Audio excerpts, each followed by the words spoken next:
Si salió un artículo del Wall Street Journal que me encantó y decía, el ganador silencioso de toda esta guerra arancelaria de Trump ha sido México. Si no me equivoco, 278,000 empleos creados en todo el 2025, pero de los cuales aproximadamente 200,000 era la creación de empleo de los Rapis y de los Ubers. Si ya cuantificar eso como nuevos empleos, pues ya esta es otra discusión. Pero generados nuevos, pues son cerca de 70,000 empleos. Uh-huh. Y Jalisco de esos 70,000 empleos aportó 27,000, poco más de 27,000 empleos. Lo cual sí efectivamente nos colocó en tercer lugar a nivel nacional, incluso arriba de estados como Nuevo León. La carrera por la inteligencia artificial no se va a ganar con chips y modelos de LLMs y todo este rollo. Se va a ganar porque sin energía no hay en qué correrlos, sí. ¿No? O sea, la energía se vuelve un factor que habilita toda la gran agenda de inteligencia artificial. Jalisco se colocó como el primer lugar no fronterizo. Wow. Esto es una muy buena noticia y sobre todo lo que a mí más me llamó la atención es que en el acumulado de exportaciones de Jalisco de enero a septiembre, que es la data que hay hoy, llevamos ya como 32,000, un poquito más de 32,000 millones de dólares en exportación.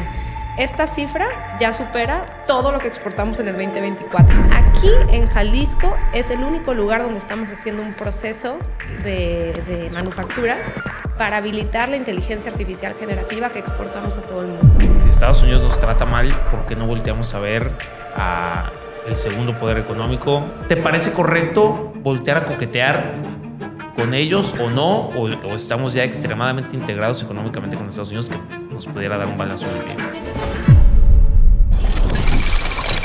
La Podhouse, estudio creativo. Cindy, bienvenida. La verdad, queríamos volver a platicar contigo. Platicamos con Cindy hace un par de meses, o yo creo que ya años. Ella fue fundadora, cofundadora y CEO de un programa que nos encanta, de una startup que nos llena mucho. Y es una startup que se llama Mi Salud. Sigue vigente, sigue creciendo. Y lo que hace esta startup es telemedicina para latinos que viven en Estados Unidos, para que puedan tener una plataforma de salud más integral. Y bueno, Cindy hoy en día dirige la Secretaría de Desarrollo de Economía en Jalisco. Ha estado en la mañanera. Ahora sí que está pues muy empapada de lo que sucede en el país, de lo que sucede especialmente en Jalisco.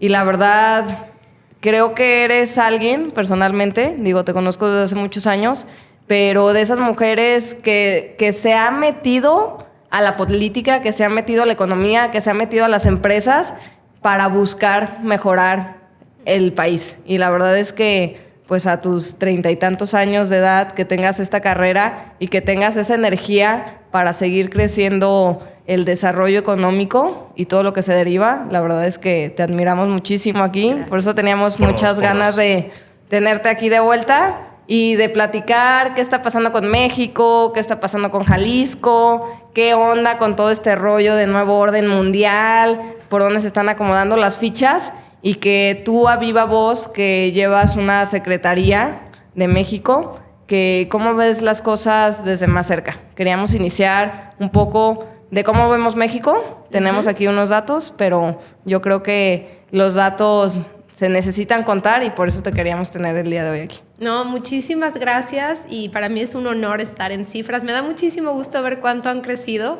Anecdóticamente me acordé, ¿se acuerdan cuando grabamos ese capítulo? Que lo grabamos y no lo habíamos grabado. Es verdad. Lo tuvimos que grabar 2 veces. Me volvieron a hablar, sí, estuvo muy padre la plática, pero no lo grabamos. Pero no le picamos rec. Espero que sí estén grabando. Sí, ahora sí se está grabando. Gracias por la invitación, es un placer. Muchísimas gracias, Cindy.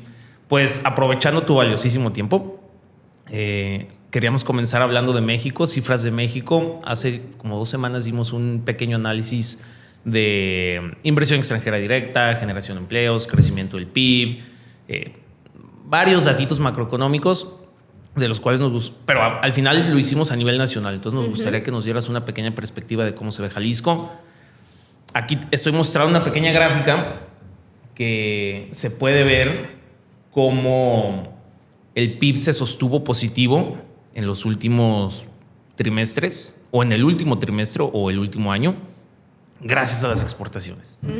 Creo que ahí nos hemos visto beneficiados por la guerra comercial que traen entre China y Estados Unidos. Se ha venido inversión extranjera directa para acá, tuvimos récord. Pero, ¿cómo se ve Jalisco? De entrada, si me permiten, antes de entrar a Jalisco, creo que es una excelente anotación la que hacen y yo creo que es muy contraintuitivo, porque todo el mundo hubiéramos pensado que con la incertidumbre que se desprende de la revisión, renegociación del TEMEC, México no iba a crecer en exportaciones. Y salió un artículo del Wall Street Journal que me encantó y decía, el ganador silencioso de toda esta guerra arancelaria de Trump ha sido México, lo cual parece contraintuitivo y es correcto. O sea, las exportaciones de todo México fue realmente lo que sostuvo a nuestra economía. El sector secundario a nivel nacional, es decir, la industria de la transformación, está pues muy golpeada, o sea, y es la que más empleo concentra. Entonces, hablando también de empleo, es interesante. Pero me gustó ese artículo porque decía, realmente el gran ganador a nivel global es México y hoy 85% de lo que exporta México a Estados Unidos entra libre de aranceles por el TEMEC. Entonces, yo creo que es algo que hay que decir porque no todo mundo lo trae en la cabeza. Eso es un hecho.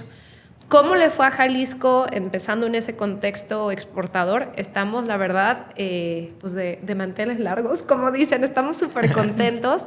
Les voy a decir porque hay varios elementos que me parecen importantes destacar y compartir algunas cifras.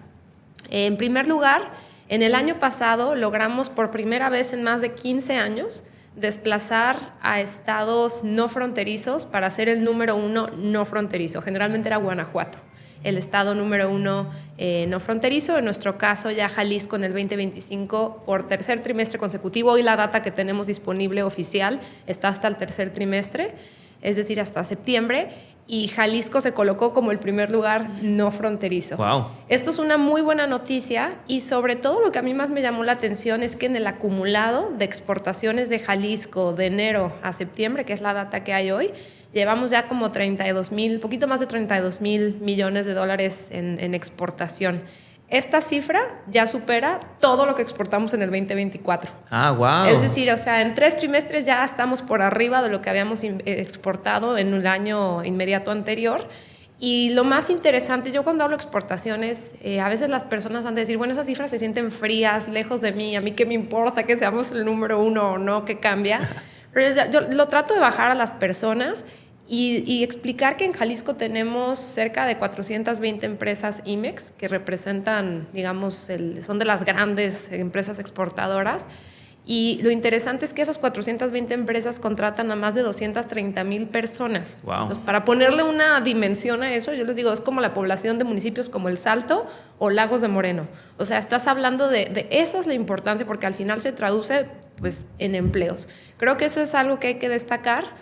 Y finalmente, hoy Jalisco en el ranking nacional ya estamos en lugar número 5, incluso quitamos a Tamaulipas. Es muy natural que los estados en la frontera pues sean los líderes en exportación, claro. Tienen una vocación natural a la exportación.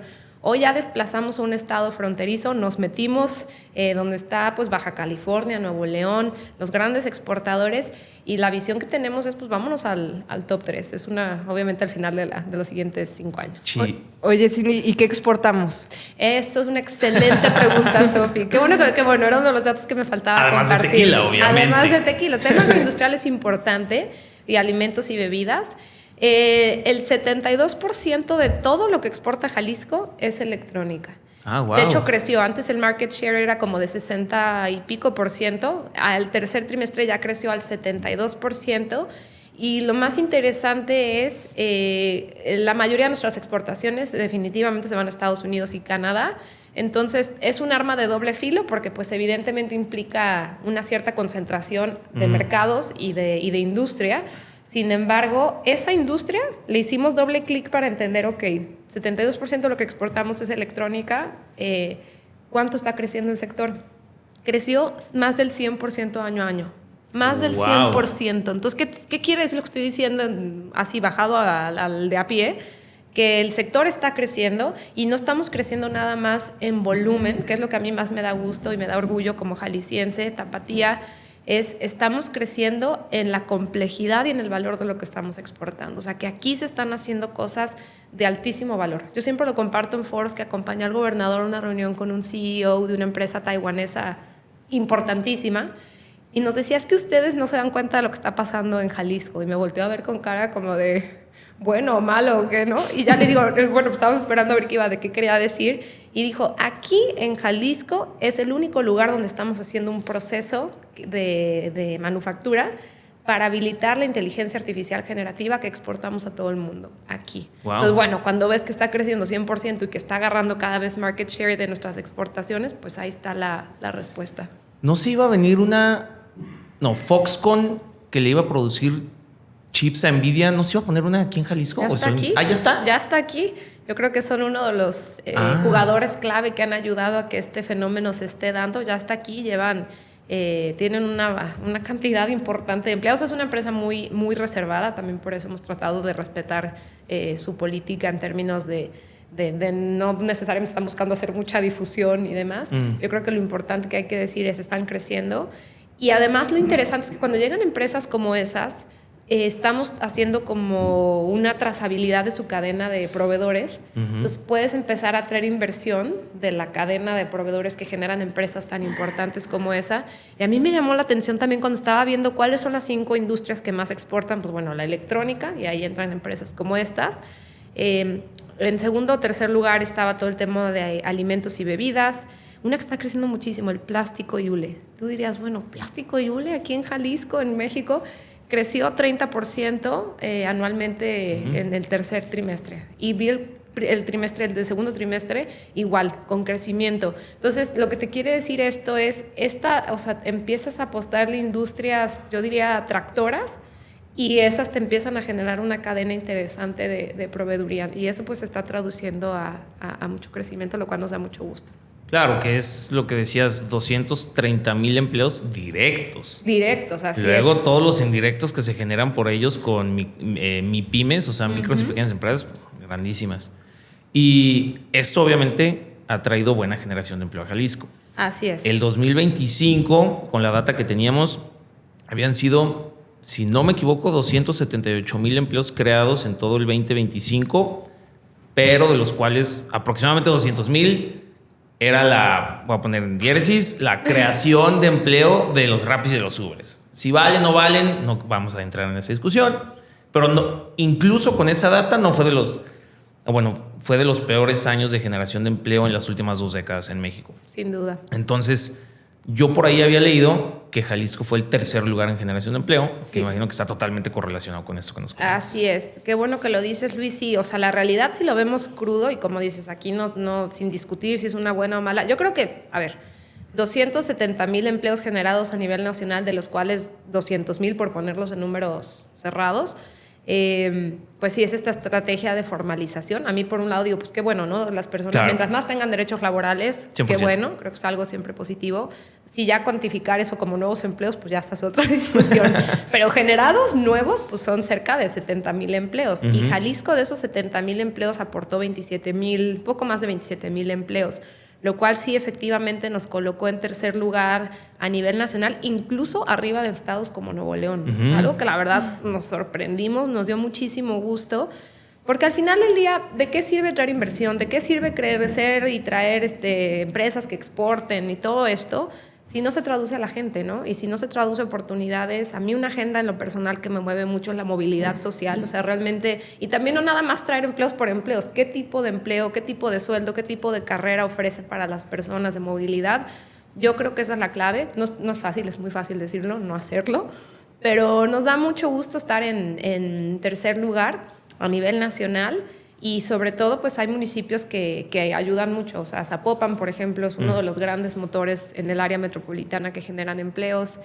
En fin, yo creo que es una buena noticia. Por ahí el secretario del Trabajo decía, oye, pues si cuantificamos de esos 200,000 que generaron las plataformas, pues a Jalisco le tocaría una buena parte, ¿no? Si se repartieran, por decir. Pero yo creo que aquí lo interesante es que sí se están generando, y sobre todo que son empleos en la formalidad, que ese es un tema que, híjole, yo creo que en México, en Latinoamérica, es un problema estructural bien complicado. Y a mí, si me preguntan qué me preocupa y me ocupa hacia este año, con las nuevas políticas del aumento al salario mínimo, que de nuevo me da mucho gusto por quien, y de hecho es una parte importante, hay que decirlo, una parte importante de las personas en Jalisco perciben únicamente un salario mínimo, esa es la realidad.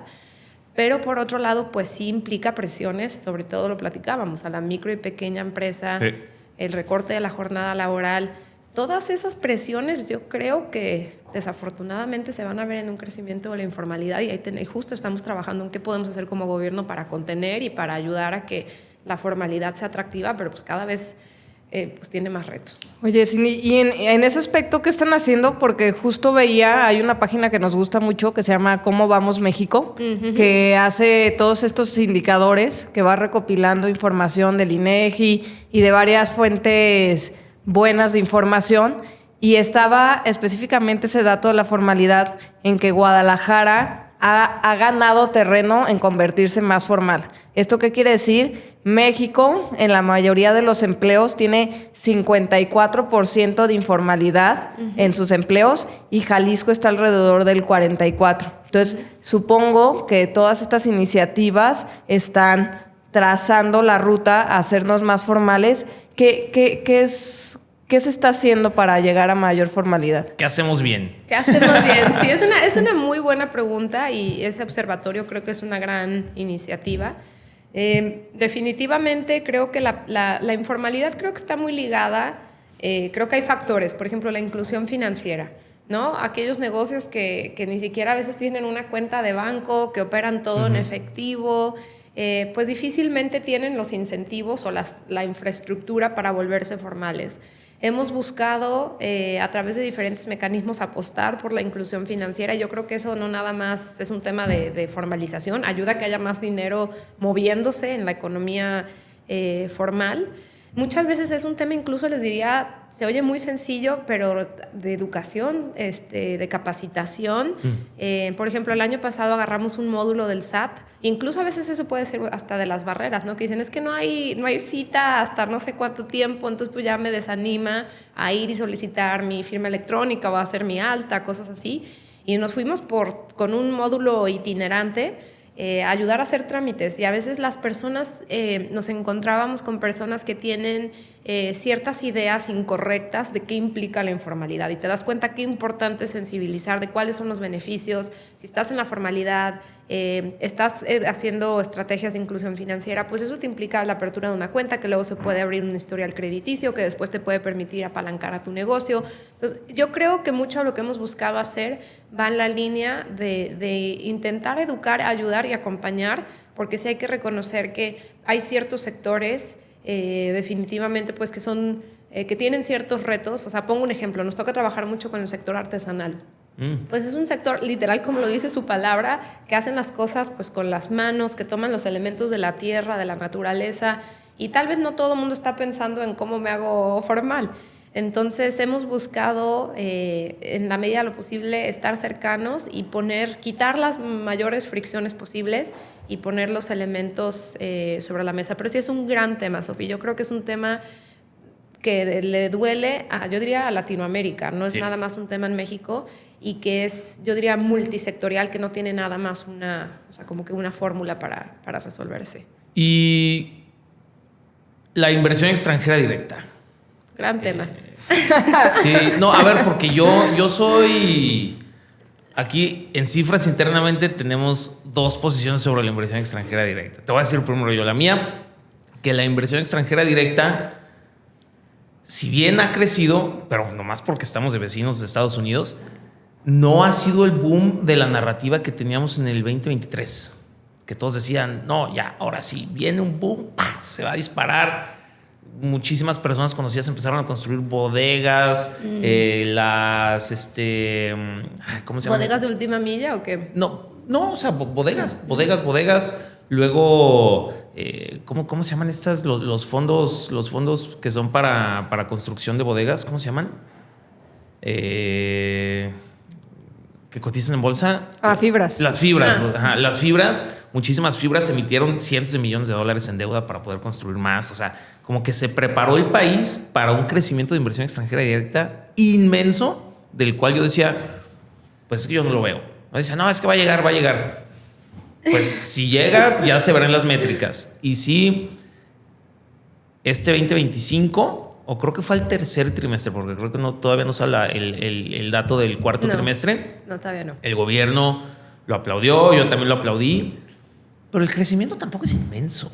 O sea, hay algo de crecimiento, pero tampoco tanto. Sofía es de la narrativa de que va a venir.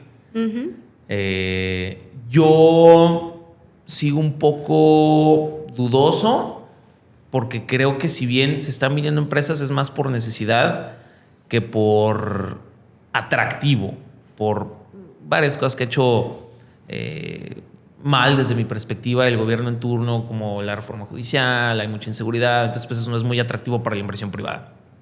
Pero en Jalisco veo que sí se están viniendo empresas. Entonces, ¿cómo ves el tema de la inversión extranjera directa? Tanto con Estados Unidos, y aquí quiero entrar un poquito al tema conectando con China y los asiáticos. ¿Sí? Porque pues, tenemos que hablar de ellos, ¿no? Entonces... Ay, qué gran tema. Además me apasiona. No lo dijimos ahorita en la introducción, pero cuando me gradué, mis primeros 6 años de ya profesionista, estuve enfocada a la atracción de inversión, enfocada a startups en tecnología, pero es algo que me apasiona y me encanta pues vender nuestro país y especialmente mi estado. Yo diría que soy una mezcla entre ustedes dos en cuanto a la postura. A ver, de entrada yo creo que es importante decir, hay una tendencia a nivel nacional que valdría la pena luego buscar la gráfica y ponerla aquí en el podcast, pero la inversión extranjera directa tiene 3 subindicadores: las nuevas inversiones, la reinversión de utilidades y las cuentas entre compañías. Realmente donde uno como secretario o como país o como gobierno, donde más tienes incidencia, por lo menos directa, es en la atracción de nuevas inversiones, es decir, ir y traer nuevas empresas que nunca habían estado aquí y traértelas, o en las utilidades, ¿no? La reinversión, porque básicamente lo que puedes hacer es acercarte a las empresas, ayudarlas a crecer y que sigan apostando en tu estado o en tu país.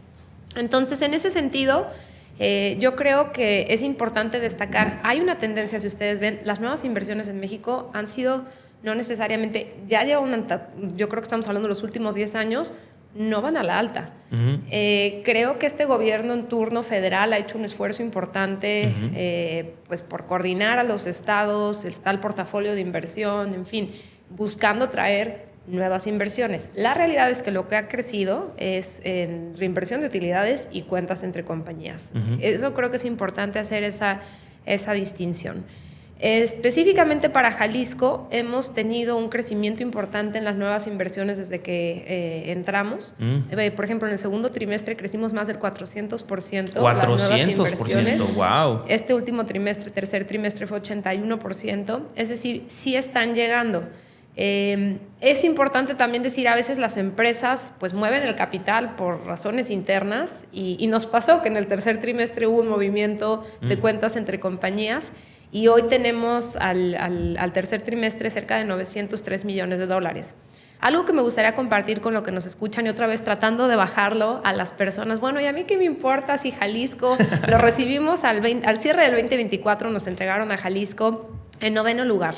Y yo creo que más que en un afán crítico, yo creo que lo importante que hay que decir, Jalisco tiene todo y durante muchos años estaba en el top 3, top 5. Y esa es una meta que tenemos que regresar a Jalisco, a los estados que más atraen inversión, porque nosotros somos el 4º estado que más aporta al Producto Interno Bruto. Ya estamos hablando de un gran estado exportador, muy diversificado. Yo creo que aquí lo importante para las personas es, la CEPAL estima que por cada $1 millón que llega de inversión extranjera directa a una entidad, en este caso a Jalisco, se generan entre 3 y 7 empleos. Entonces, es un mecanismo, o sea, ¿por qué tanta importancia y por qué cuando uno está en este lado de la silla, en la función pública, por qué es tan importante la inversión? Pues de nuevo, se traduce a empleos, y si haces una buena estrategia en sectores de alto valor agregado, sectores en los que puedas encadenar a tu micro, pequeña, mediana empresa, pues se vuelve una fórmula muy interesante. Para el caso de Jalisco, pues como les decía, creo que cerramos el 2025 bien. Yo diría, fue un avance que ya nos movimos un escaño. En el tercer trimestre estábamos en 9º, ya lo movimos a 8º, y así la idea es ir moviendo al estado de regreso a los estados líderes en captación de inversión. Y bueno, yo creo que sí es importante decir, no necesariamente están las condiciones. Tú bien lo decías, Luis, y coincido. Hay ciertas cosas que los inversionistas nos los han dicho. La reforma judicial pues vino a poner incertidumbre, que es la palabra enemiga de la confianza, de la certeza, de la seguridad jurídica. De largo plazo. Claro, que definitivamente vino. Les podría decir un número importante de proyectos que me dijeron eso. Otra, el SAT ha tenido también una actitud mucho más estricta con los IMEX, con diferentes, los PROSEX, con diferentes programas, que yo entiendo que por supuesto que ha habido empresas que abusaron, que hicieron mal uso de esos programas. Sin embargo, pues creo que no necesariamente eso ha sido algo que ha ayudado en las estrategias de buscar crecer a las que ya están aquí, porque están un poco preocupadas. O sea, creo que es lo que es, hay que decirlo. Sin embargo, creo que México y Jalisco en específico tiene una oportunidad grandísima, y creo que más adelante vamos a hablar de cómo estamos viendo un poco esta reconfiguración de piezas en el mundo. Pero con toda esta ola que viene de inteligencia artificial, con todas estas necesidades que hay en seguridad alimentaria, que creo que es una de las grandes tendencias, con el envejecimiento de la población, que va a tener más presión en servicios de salud, en mejores y más medicinas, yo creo que entonces hay ciertos sectores que son clave en los que nos tendríamos que estar subiendo como país y como Estado. Bueno, querían hablar de China, pero no sé. Sí. No, o sea, coincido contigo en la parte de que hay muchas red flags o elementos que meten incertidumbre y que por eso se puede pausar muchísimo la toma de decisión de venir a México e invertir. Y creo que estos puntos en los que México, de alguna manera, a pesar de todas estas situaciones que han pasado, seguimos siendo una fuente interesante, o al menos estamos en el mapa, ¿no? Y dentro de estas reconfiguraciones que yo he estado viendo a nivel macro, la verdad es que yo creo que a partir del año pasado, o desde hace 2 años, nunca había visto tanto como en los papers que emiten los bancos, las casas de bolsa, las instituciones internacionales, empezar a ver más recomendación de otras monedas, ¿no? Como que veo que Estados Unidos también tiene sus dificultades. Estamos hablando que somos vecinos de Estados Unidos y que hay veces que es buenísimo y hay veces que esta concentración y dependencia nos hace pues ponernos un poco más cómodos en algunas situaciones, pero cada vez veo desde analistas y desde actos y datos, cifras que sí están sucediendo, como esta dilución de la moneda de Estados Unidos, se empieza a hablar de otros mercados. De hecho, el año pasado fue muchísimo más redituable haber invertido en países emergentes que haber invertido en Estados Unidos, de haber invertido en México a haber invertido en Estados Unidos. Entonces estamos viendo un reacomodo de fichas que igual y son los primeros pasos, que ya son visuales, pero suponemos que esta famosa Agenda 2030 y este nuevo orden mundial que se ha escuchado desde hace varios años, pues sí es el principio de eso, y creo que ese silencio que de alguna manera ha llegado a México, como lo compartías, es porque hemos podido capturar este reacomodo y esta reconfiguración en nuestro país, o por coincidencia o porque sí tenemos cosas buenas. ¿Y qué cosas buenas yo le veo aquí en México? Uno, nuestra ubicación, nuestro clima, nuestros recursos naturales, que a veces es positivo, a veces negativo, pero especialmente yo lo que veo es al mexicano que tenemos muchísima educación, ¿no? ¿Por qué se vienen a Jalisco? He escuchado muchas veces que somos de las mejores manos de obra en manufactura por esta educación que tenemos. Entonces, sí creo que hay una plataforma que pudiera ser muchísimo mejor, que hay muchísima oportunidad en políticas públicas para mejorarla, pero que a pesar de eso sigamos atrayendo inversión y que estemos en la jugada del ajedrez de esta nueva reconfiguración, me da un poco de aliento. Por supuesto. Yo creo que, a ver, soy optimista. Ha habido mucho esta discusión que si el nearshoring se murió, si existió, si va a existir. Yo digo, mi punto de vista, y lo digo basado en datos, por supuesto que está vigente y estará vigente. De estas nuevas inversiones que yo hablaba, de que han llegado a Jalisco y que también han llegado a otras partes de México, la mayoría vienen de Estados Unidos. O sea, de nuevo, contraintuitivo, porque uno hubiera pensado en el 2025 no vamos a exportar, El 86% de lo que exporta Jalisco se va a Canadá y a Estados Unidos. Hablábamos también a nivel nacional, el 80% me parece que es lo que se va a estos mercados. Las exportaciones crecieron. Y en materia de atracción de inversión, la inversión que más llegó, por lo menos para el caso de Jalisco, es de Estados Unidos. ¿A mí qué me dice esto? Está más que vigente este famosísimo nearshoring. Yo creo que hay que entenderlo en un nuevo contexto, a lo que iba Sofi. Y coincido en el tema de la debilidad del dólar. Es algo en lo que me metí un poco a tratar de entender y yo creo que ustedes seguramente lo han platicado. Vi un video tuyo, Luis. Le decía a Luis que soy fan de sus reels. Ay, no los qué dejé de bueno. hacer. Qué bueno, porque tardo muchísimo en hacerlos. No, son súper valiosos. Y hablabas en uno de tus reels del endeudamiento de Estados Unidos a 8% de su PIB, cuando en México es del 3% y estamos todos preocupados. Creo que ese nivel de endeudamiento, toda esta política de Trump, ultranacionalista, proteccionista, etcétera, pues definitivamente creo que hizo que muchos activos buscaran diversificarse y salirse del dólar y irse a otros lados. Sin embargo, pensemos si eso hace las exportaciones de Estados Unidos competitivas. Claro. O sea, de alguna manera creo que también hay un ángulo ahí interesante. Pero a mí, desde mi punto de vista, por supuesto que es vigente y sobre todo lo que hemos hecho, y hablaba Sofi de hacer estrategias, nosotros estamos súper enfocados a 6 sectores. O sea, creo que eso es algo bien importante, el enfoque, como si fuera una empresa, ¿no? Tienes que tener tu ICP, cuál es tu Ideal Customer Profile, en dónde está, de qué tamaño es. Y así lo hemos hecho. Estamos súper enfocados al tema software y ahí seguramente nos han escuchado hablar como discos rayados de los semiconductores. Sí. Y lo hablo dentro de la cajita de software porque no necesariamente queremos traernos fabs o realmente donde somos fuertes es en diseño, volviendo al talento. Y es uno de los, o sea, si dijéramos, ¿cuál es uno de los elementos que busca la inversión? Talento, energía, agua, seguridad, certeza jurídica. Yo creo que esas 5 cosas obviamente hay más, pero son, pienso, las principales. Y apostarle al tema de la industria de tecnología, el tema de semiconductores, creo que ha sido una de las estrategias que nos ha funcionado y tenemos el 70% de las empresas de semiconductores en diseño están en Jalisco, en todo el país. Está aquí Micron, Solidigm, y de hecho estaba escuchando una entrevista de Davos y hablaban de esos nombres y dije, qué orgullo, esas empresas y de que le está yendo muy bien en la bolsa, están aquí en Jalisco y no dudo que mucho del trabajo que están haciendo aquí en Jalisco ayuda a que estén teniendo este buen desempeño en los mercados financieros. Estamos súper enfocados también al tema automotriz. Ahí la apuesta que hemos visto para Jalisco es no queremos ser un estado que traiga más ensambladoras. Yo creo que hay estados que tienen ese know-how, esa experiencia, esa madurez. Sin embargo, el tema automotriz se está volviendo autónomo, híbrido, eléctrico. No sé si han escuchado, Elon Musk dice, somos una empresa de datos, ¿no? En Tesla. O el CEO de Nissan dice, somos una empresa de software con estos nuevos coches que le llaman SDV, Software Defined Vehicles. Hacia allá va el tema automotriz. De nuevo, entonces si tenemos toda una fortaleza en software, en ingenierías, pues por supuesto que nos abre una ventana, yo creo, para competir como ningún otro estado en el país, creo que lo puede hacer.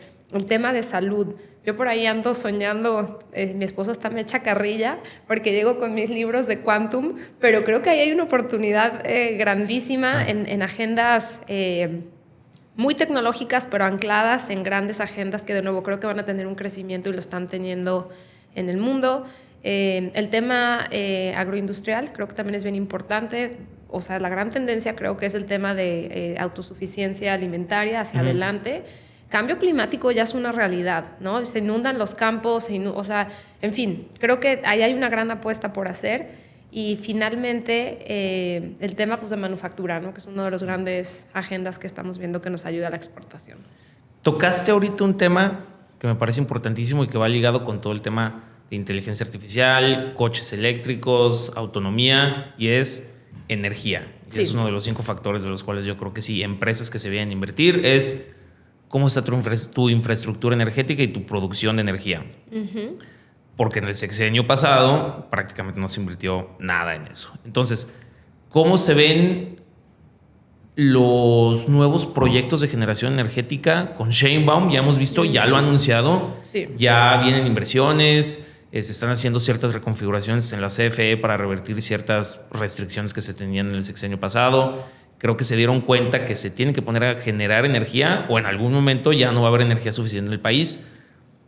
Y me estoy imaginando, por eso me pregunta, que si empresas están viniendo para acá es porque el gobierno de Jalisco de cierta manera les está demostrando que va a haber energía suficiente para que puedan trabajar a largo plazo. Coincido por completo. Yo creo que el tema de energía se está volviendo el tema. Sí. De hecho, ya si lo ven en Estados Unidos, el tema de energía es una agenda de seguridad nacional. O sea, a ese nivel. Sí. ¿Y por qué es tan importante? O sea, si nos vamos como de lo macro a lo local, el tema de energía, porque la carrera por la inteligencia artificial no se va a ganar con chips y modelos de LLMs y todo este rollo.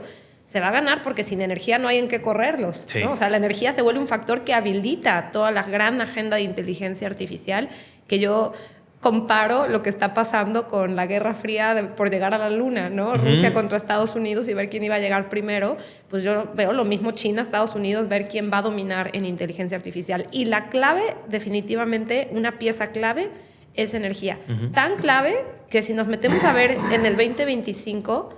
¿qué fue lo que hizo crecer a la economía del mundo y sobre todo la de Estados Unidos? Son las inversiones.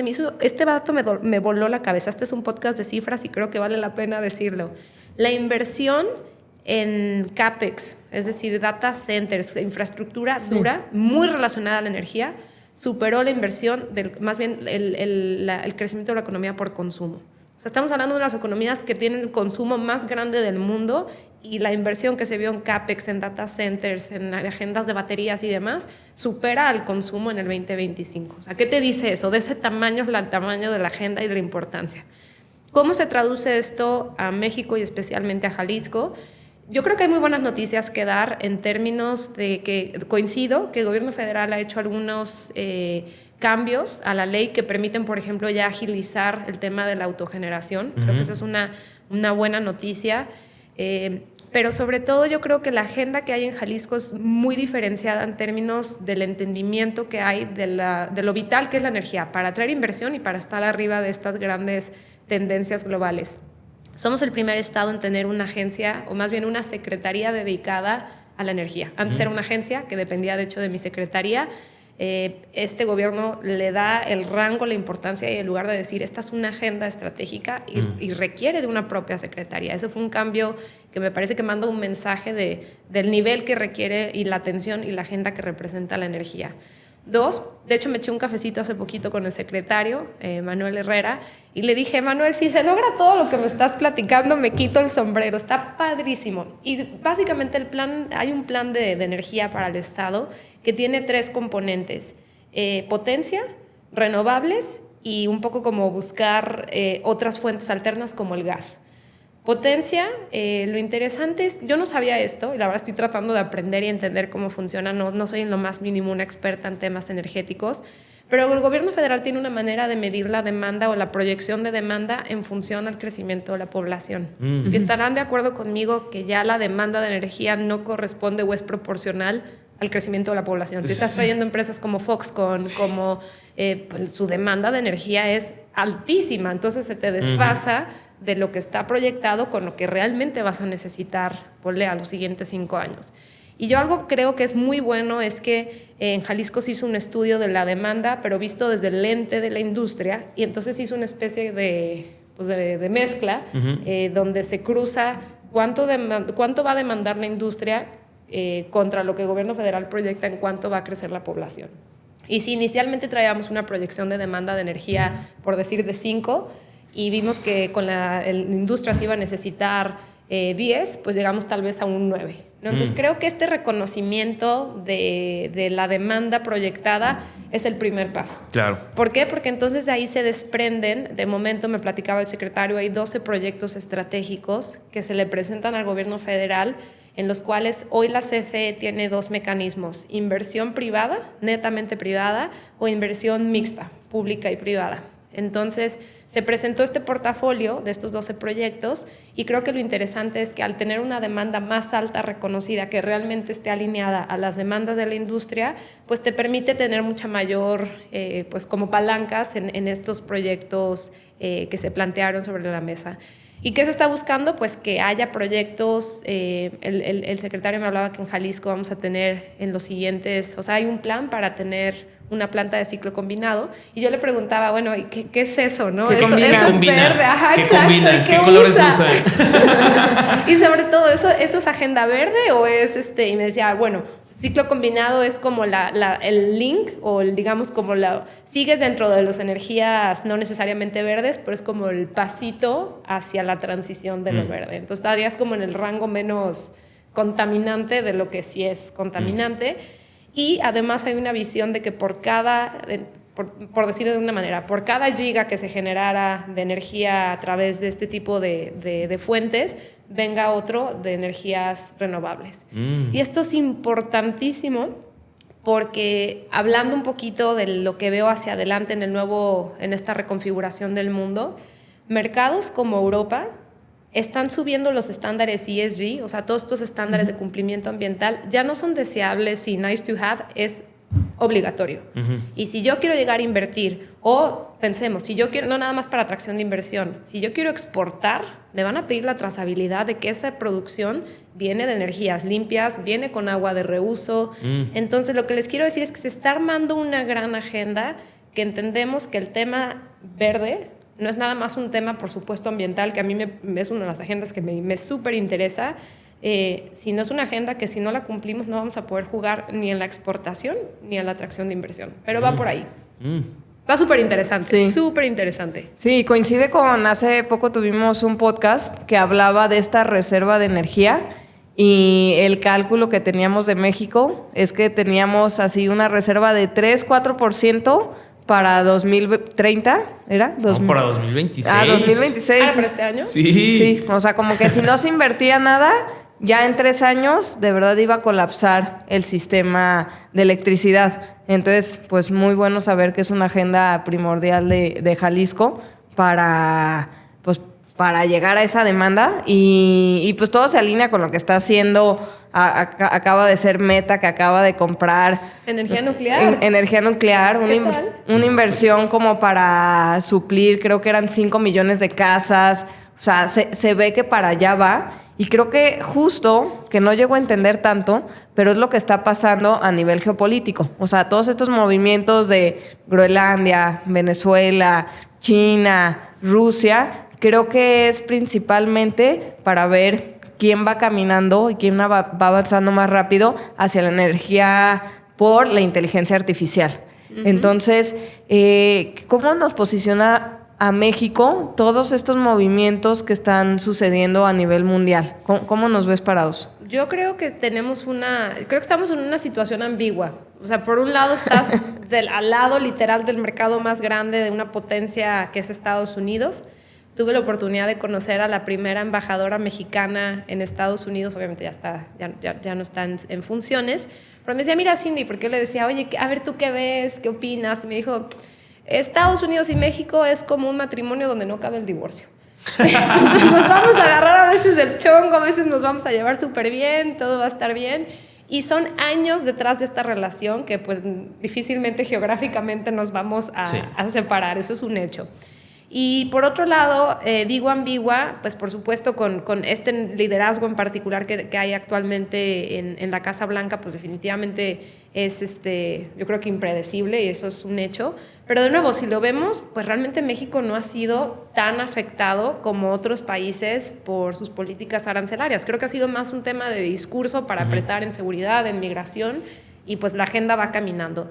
Yo pienso y creo que el TEMEC sí va a caminar. Creo que ese es un tema que hay que decir. Y como yo lo he estado explicando, lo veo como más que un tema ya comercial. No sé si coinciden conmigo, pero creo que el comercio ya no es un fin en sí mismo. Pasó a ser ya como un arma de control, de poder político, de alineación. Sí. O sea, lo estamos viendo. No quieres, te pongo aranceles. No te alineas, te invado, etcétera. Entonces, yo creo que esta revisión es más una especie de auditoría geopolítica de alineación de Estados Unidos, México y Canadá a la nueva agenda global, que necesariamente un tema de si tengo déficit en las importaciones y en las exportaciones. Yo así lo entiendo, así lo leo, y creo que si México nos alineamos en ese sentido y entender que tenemos roles distintos. O sea, yo decía, pero ¿cómo es posible esto de Canadá, que Mark Carney ahora está coqueteando con China? No, fue y cerraron tratos energéticos y comerciales. Oye, que van a poder importar los canadienses 49,000 coches eléctricos. Entonces, creo que la manera, por lo menos en como yo lo veo, es Canadá no juega el mismo rol que Estados Unidos en el TEMEC. Canadá está en el upstream, creo que es un proveedor de temas de alto valor, minerales, energía. Eso no es el rol de México. México sí es la planta manufacturera o el brazo manufacturero, plataforma más bien quise decir, no planta, de esta gran región. Y creo que a un país se le va a permitir ciertas cosas y a otro. Esa ambigüedad que tiene más bien Canadá hacia China, tal vez creo que ayuda incluso a Estados Unidos a que sea un poco esa bisagra hacia el exterior. No creo que a México se le pueda dar eso, porque entonces sí compite directamente con la manufactura de Estados Unidos, que es la gran agenda de Trump, ¿no? Este renacimiento de la manufactura.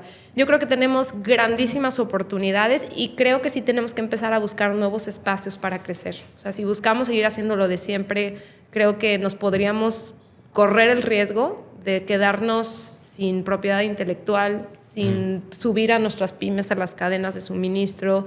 Creo que necesitamos hacer ahí una apuesta importante en la profesionalización de nuestras pymes, certificaciones y de nuevo todo lo que hablábamos de esta agenda ESG, creo que se vuelve importantísimo más que nunca. Yo tengo una pregunta, Cindy. Ahorita que estamos tocando el tema China, hay una gran narrativa y también de mucha parte de la población de decir, si Estados Unidos nos trata mal, ¿por qué no volteamos a ver a el segundo poder económico, como lo hizo Canadá, como lo están haciendo muchos países africanos, muchos países del sudeste asiático? China les ha invertido, incluso ahora China va a invertir en la infraestructura eléctrica de Canadá. Ese fue uno de los acuerdos. ¿Te parece correcto voltear a coquetear con ellos o no? ¿O estamos ya extremadamente integrados económicamente con Estados Unidos que nos pudiera dar un balazo en el pie? Yo creo que no diría que es una respuesta binaria de sí o no, blanco y negro. Yo creo que es los chinos sí en qué. Y por lo menos esa ha sido la manera en cómo hemos estado trabajando. De nuevo, yo creo que lo que se le permite a Canadá, permite entre comillas, políticamente hablando, entre Estados Unidos y Canadá, es distinto al margen que le va a dar a Estados Unidos a México, porque aquí sí creo que tiene el riesgo de lo que ha decidido Trump, ¿no? Que esta pueda ser la puerta de entrada a productos chinos que compiten contra la industria instalada en Estados Unidos. Por eso yo creo que lo que vendrá es un aumento en las reglas de origen en restricción. O sea, probablemente las van a aumentar y las van a hacer mucho más restringentes. Y eso será, por supuesto, un reto para nosotros, tener a nuestra industria lista para exportar, para cumplir. Sin embargo, no creo que sea binario, porque si algo han hecho los chinos, y hablando de energía, son los líderes. O sea, yo de hecho hice un análisis y dije, a ver, en toda esta carrera de la inteligencia artificial y ver quién domina el tema de energía, por ahí encontré un quote que me encantó y decía, Estados Unidos es muy bueno en ganar en los siguientes 5 años porque tiene una agenda importante. Producen más de, creo que son 13,000 millones de... No quiero decir el número mal, pero era una cantidad increíble creo que eran 13 millones de barriles de gas, de hidrocarburos, sí, de petróleo, de carbón, etcétera.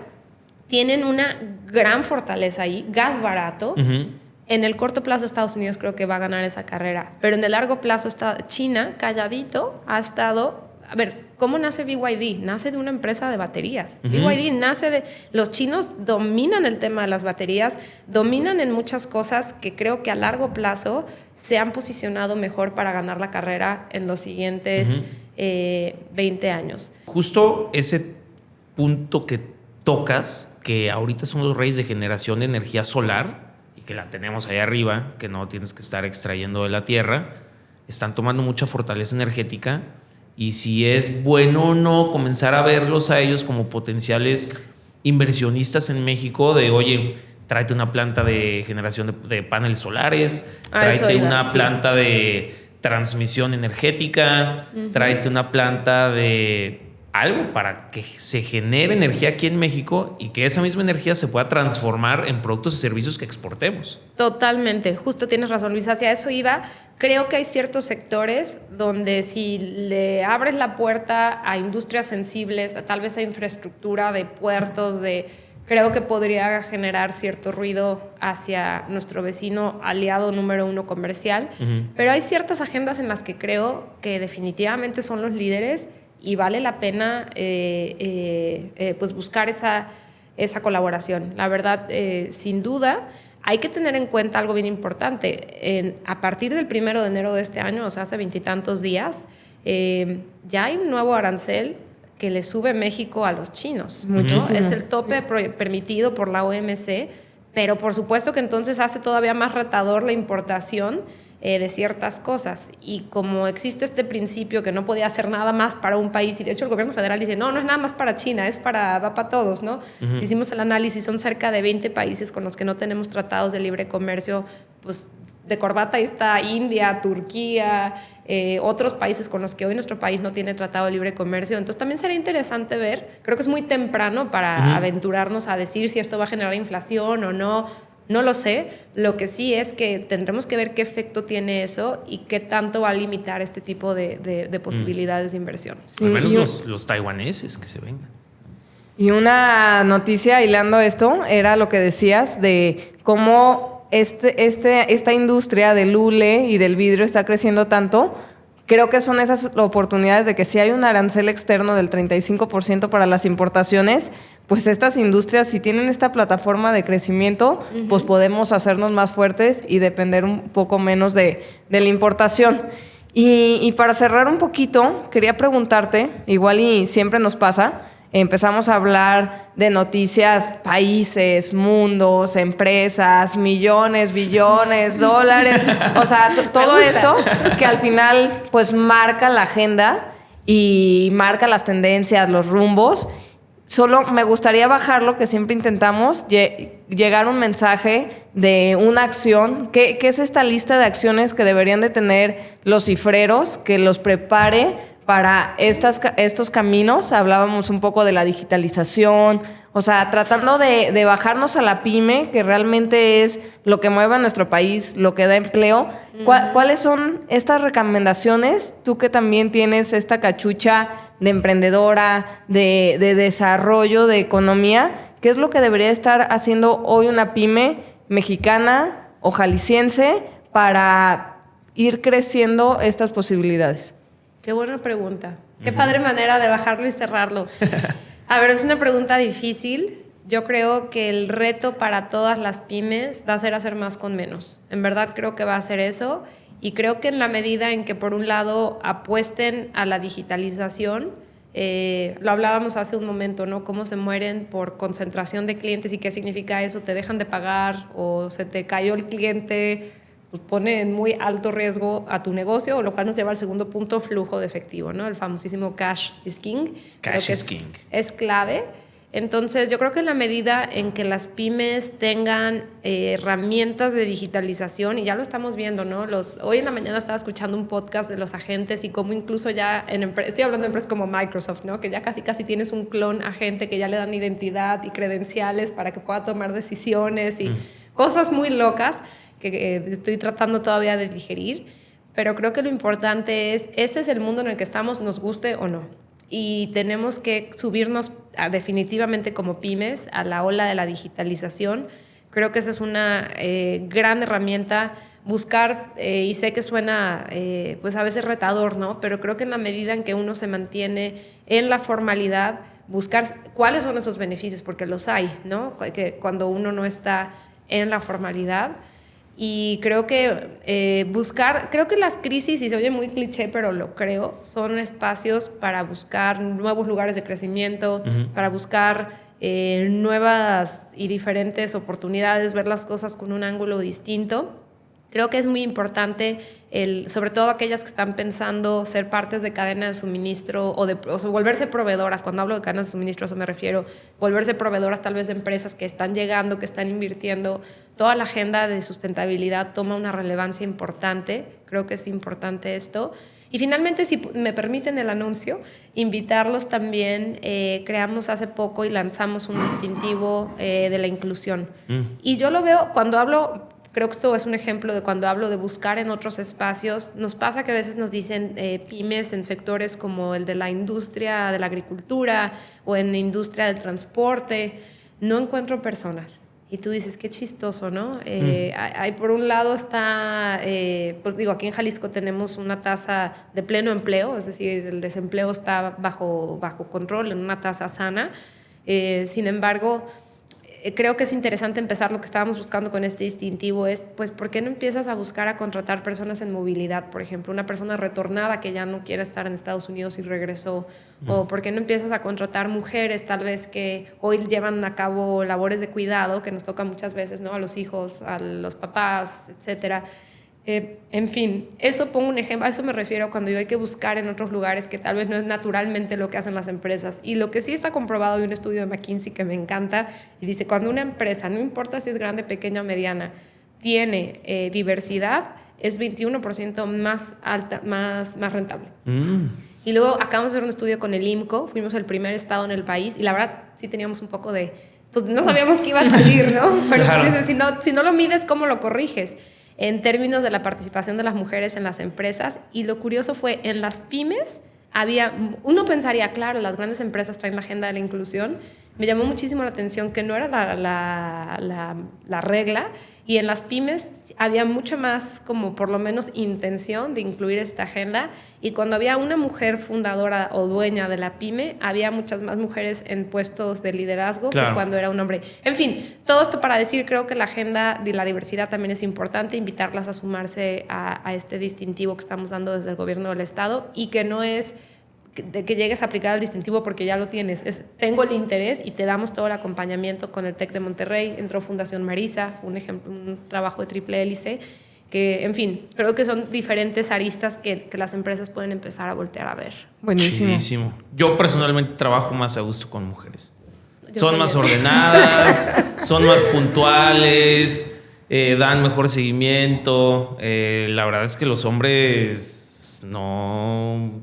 Tenemos diferentes talentos. Sí, no, sí, pero 100%. hay que reconocer que el espacio de la mujer, justo veía un dato que en Jalisco, bueno, Jalisco representa el 6.5% de la actividad económica de México. Uh-huh. Y dentro de la brecha salarial entre mujer y hombre, por cada 100 pesos en Jalisco, o sea, de un sueldo, la mujer recibe 85 pesos.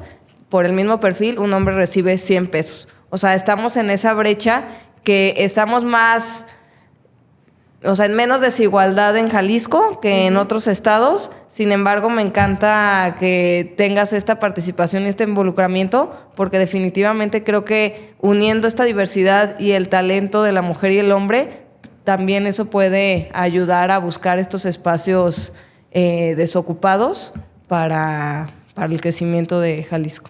Así es, pues hay que mantenernos optimistas. Uno abre las noticias y dices... Oh my God. Oh my God, exacto, puede ser abrumante, pero yo creo que como todo, esto va a ir caminando. Vamos bien, creo que vamos bien a nivel Jalisco. Nos sentimos, por supuesto, como lo decías Luis, hay retos en la inseguridad, hay ciertos retos todavía que atender, tampoco hay que pecar de optimistas. Pero yo creo que si algo reconoce y distingue al jalisciense es echados para adelante. Entonces, yo creo que no hay que soltar eso. Pues muchísimas gracias, Cindy. Te deseo de verdad que tengas un excelente trabajo en gobierno, que puedas ayudar muchísimo en creación de empleo, movilidad social, desarrollo educativo, porque creo que eso realmente, cuando venimos a este mundo, el poder dejar una huella y poder ayudar a los demás, eso es lo que más vale. Y de verdad te deseo que en el gobierno puedas hacer muchas cosas bien chidas para que esta ciudad mejore. Oh, muchísimas gracias, Luis y Sofita. Y también yo les deseo lo mejor, que Cifra siga creciendo. Y ojalá nos podamos ver después. Sí. ¿Cuántos años te quedan ahí todavía? Pues en teoría son 5, o sea, son 6 en total. Vamos en el primer año. Digo en teoría, pues porque todo siempre puede pasar. Claro. Son puestos públicos. Pero la verdad es que lo estoy disfrutando muchísimo y creo que estamos tratando de hacer las cosas distintas, hacer agendas diferentes. Y yo siempre reto a mi equipo y les digo, el equilibrio entre lo que ya se hacía y vale la pena hacer. Tampoco hay que llegar y creer que uno sabe todo y que tiene la verdad, pero tampoco decir es que así se hacía. Y les digo, pues así se hacía que las mujeres no votáramos, o así se hacía que podías fumar en un hospital, y así se hacían muchas cosas que no porque así se hacían están bien. Entonces ese reto de buscar siempre se puede mejorar. Exacto, hacer cosas distintas. Si en 4 años esperamos que sigas Cifras, esperemos que sigas trabajando y mejorando la economía en Jalisco, hacemos un update. No, de ¿por qué cifras. tanto? Bueno, Es mucho. Ya dijo bueno, Luis. pues cada 2 años podemos revisar cifras. A ver, hoy hablamos de cifras, ya sabemos qué cifras traemos. Revisémoslas en 2 años a ver cómo va. Me parece. Sí. Cerrado. Nos vemos en el 28. Yo Sobres. digo que antes. Muchas gracias, Cindy. Muchas A gracias, ustedes. Sofía. Gracias. Gracias. Gracias. La Pod House, estudio creativo.